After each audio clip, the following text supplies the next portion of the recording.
Ghana Investment Infrastructure Investment Fund. No pay mama ni ni nkomo. Miriam lawyer council bibia boko de. Boko ni na patron so. Nyame adom ye ho ye pa e wa asante mantem ha.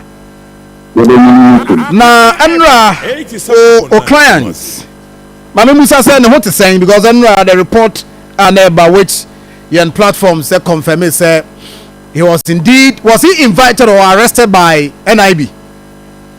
I mean, no, me show no achievement.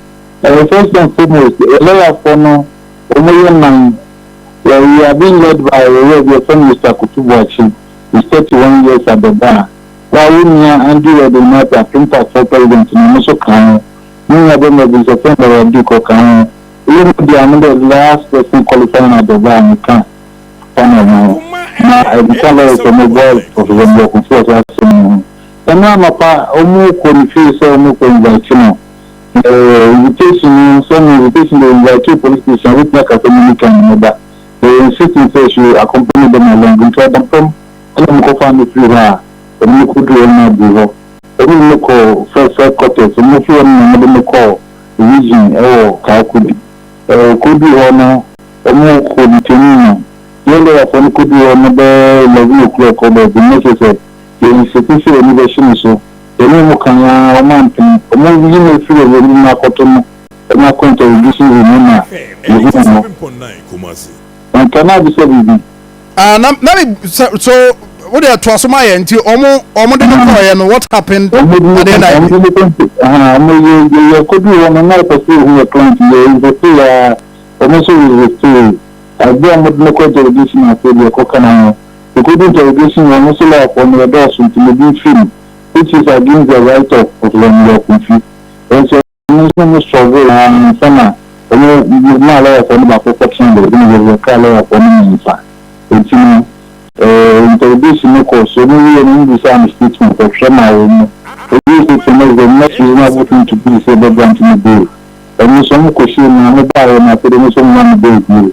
Obabaho ntiano so no mo preswa enu bi so preswa na mo di mi kan di nko for mo cast na for an njawo ntini yetiro twan se bia mo di mi ba ko ba bia o ka ko da no gusu na ni na bia sakwa no na information say so bia bo so bia da so ni bi no say yellow community so ni ka ko ba chi di cha ko yo na ba mo support for internet ba na first choice media that he was quite okay.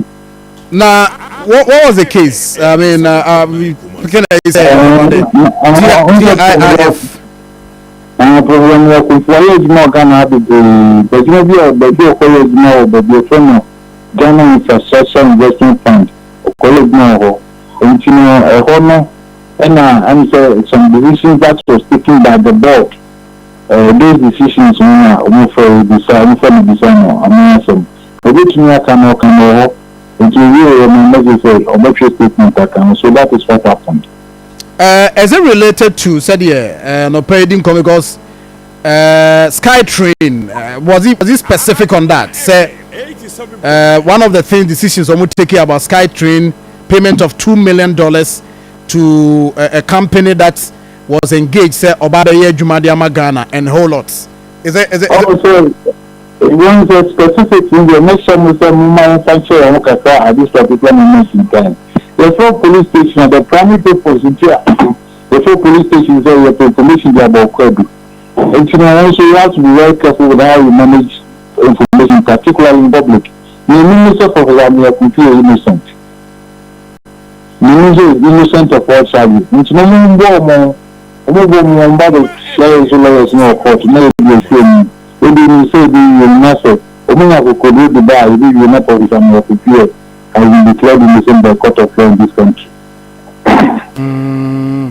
But per Ghana, she say, you know, as a lawyer, if a board chair, a board take a decision, that's a state, you know, and I say company no suspect, say decision no, idea MWA.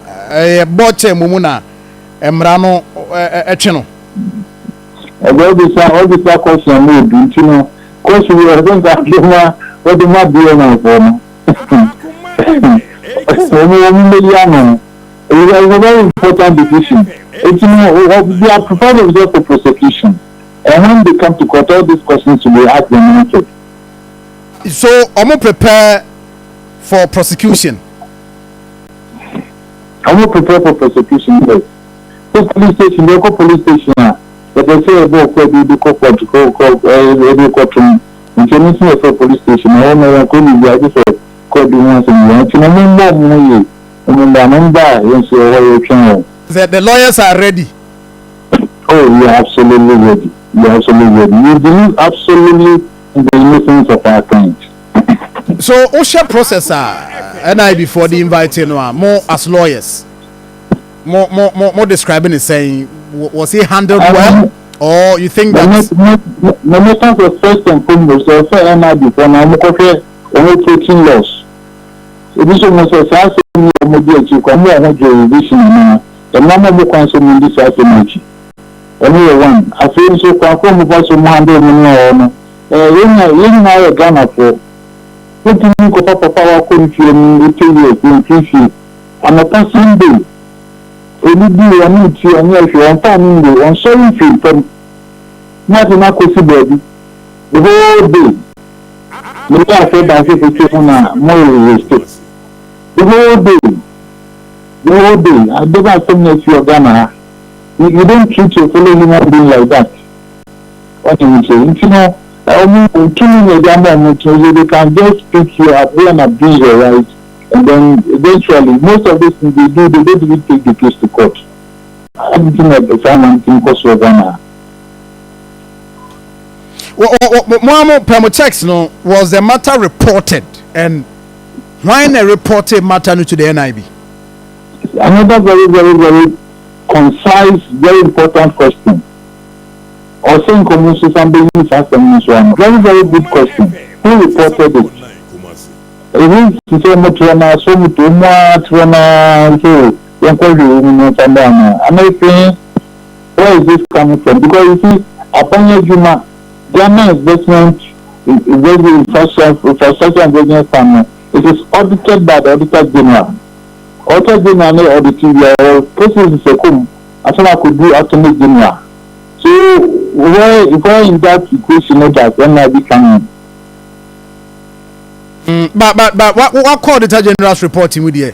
But so I was Auditor General can be said in the year 2021 report or issue here, they stated say Ghana Infrastructure Investment Fund HUSICA $2 million or prosa na Ghana yede share say besi Skytrain mu a omu say sika na etria no amfa kwampa so because enema na consortium na say company ni here to be able to carry out sa na dwumadie ni nyina no if a feasibility study kra na fe na eguso ekoso na etria sika no we are aware of that report.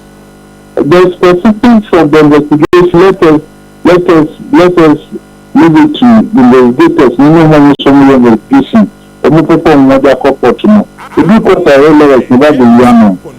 The procedure, a criminal person should have investigation is absolutely crucial because the investigation, no matter how well the investigation is conducted, if the procedure is faulty, you can consider the kind of corporate, you may come apart. And you know, if I were advising them, if I was advising them, I would tell them to be very careful about procedure.